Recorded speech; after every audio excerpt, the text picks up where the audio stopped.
তারপরে অনেক চ্যালেঞ্জ আছে, দলের অনেক বিষয় আছে। এখন আমরা এখনও ধরেন লক্ষ্যে পৌঁছাতে পারি নাই।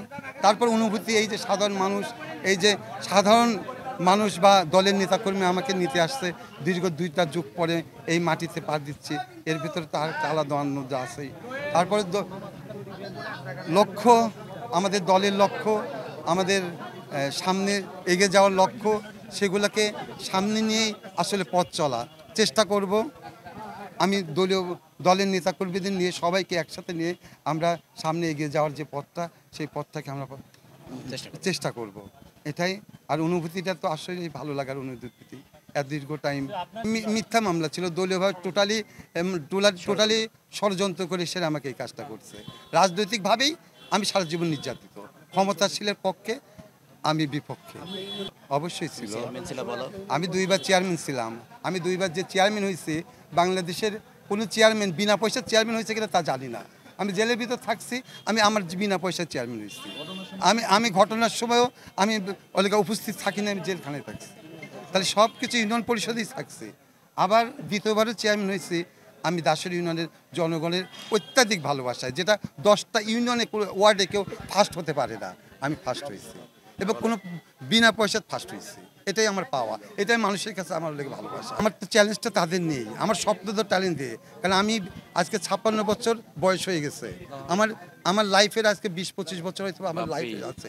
সেই টাইমটুকু আমি তো এই মানুষের কাছে আমাকে বেঁচাই রাখছে তারা, আমাকে এই 20টা বছর বাঁচা রাখছে তারা আমাকে একদম এই যারা আমার সাথে জেল সার্ভিসে থাকছে, যারা আমার সাথে থাকছে, একমাত্র অতীব সাধারণ মানুষ আমাকে অনুপ্রেরণা দিয়েছে। আমাকে এই প্রজন্মের ছেলেপেলেরা অনুভূতি দিয়েছে। 7, 8, 9, 10 যারা চিনি না, জানি না, তারা এসে আমাকে জানাইছে, অভ্যর্থনা জানাইছে বা স্বাগত জানাইছে, ভাই আপনার জন্য অপেক্ষা করতেছে। এটাই আমার পাওয়া। আমি কি করছি না করছি তা জানি না, ন্যায় অন্যায় আমি বুঝি না। আমি এইটুকু বুঝি যে মানুষের সেবা করা, এটাই আমার শৈশবেতে ছিল। যেহেতু মৃত নানার কাছে মানুষ হয়েছি, সেই নানার বাড়িতে থেকে হয়েছি, এই জন্য সবাই এই সেবাটুকু করার সুযোগ পাইছে। আমার জন্য দোয়া করবেন, এই মানুষের জন্য যদি কিছু করতে পারি, এটাই আমার চাওয়া। দীর্ঘ কারাভোগ করার পর আমাদের মাঝে আজকে ফিরে এসেছেন। আমরা সারা পাবনাবাসী, বিএনপি সহ সমস্ত অঙ্গ সংগঠনের সর্বপর্যায়ের নেতাকর্মী অত্যন্ত খুশি। তুহিন বেরিয়ে আসার মধ্য দিয়ে আমাদের জাতীয় শক্তি অনেকখানি বৃদ্ধি পেল। আমাদের কর্মীরা উজ্জীবিত হয়েছে, সামনের দিকে আরও উজ্জীবিত হবে। এই যে ষড়যন্ত্রমূলক মামলা দীর্ঘদিন কারাভোগ করলেন, জীবনের 23টি বছর তাদের কাছ থেকে কেড়ে নেওয়া হয়েছে।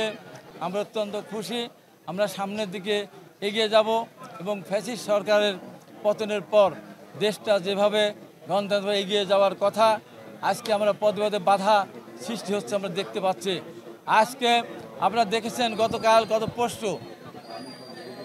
পুরানা ঢাকার সোহাগ হত্যাকে কেন্দ্র করে যে সমস্ত ভাষা এদেশের ছাত্ররা ব্যবহার করেছে এবং জামাত ইসলাম যারা স্বাধীনতার শত্রু, 71-এর পরাজিত শক্তি, তারা সহ কিছু রাজনৈতিক দল, ইসলামিক দল এবং সেই সাথে অবুঝ বেবুঝ কিছু ছাত্ররা আমাদের প্রিয় নেতা জনাব তারেক রহমানকে তার বিরুদ্ধে স্লোগান দিয়েছে, হাসিনা গেছে যে পথে তারেক যাবে সেই পথে। এটা কোনো কথা হতে পারে না। আমাদের নেতা শহীদ রাষ্ট্রপতি জিয়া রহমান ও ম্যাডাম জিয়াকেও তারা কটাক্ষ করতে তারা ছাড়ছে না। তারেক রহমানকে যদি অসম্মান করে কথা বলা হয়, তাহলে শহীদ রাষ্ট্রপতি জিয়া রহমান ও ম্যাডাম খালেদা জিয়া কিন্তু বাদ যায় না। আমি কালকে দেখলাম, শেষ করি, আমি দেখলাম কালকে একজন চরমনায় পীর সাহেব উনি বলছেন এই দায়িত্ব তারেক রহমানকে নিতে হবে, এই দায়িত্ব বিএনপিকে। কেন? বিএনপিকে বলেছে, তারেক রহমানকে বলেছেন, তারেক রহমান তাদের বিরুদ্ধে ব্যবস্থা নিয়েছেন, সরকারকে বলেছেন তাদের গ্রেপ্তার করার জন্য।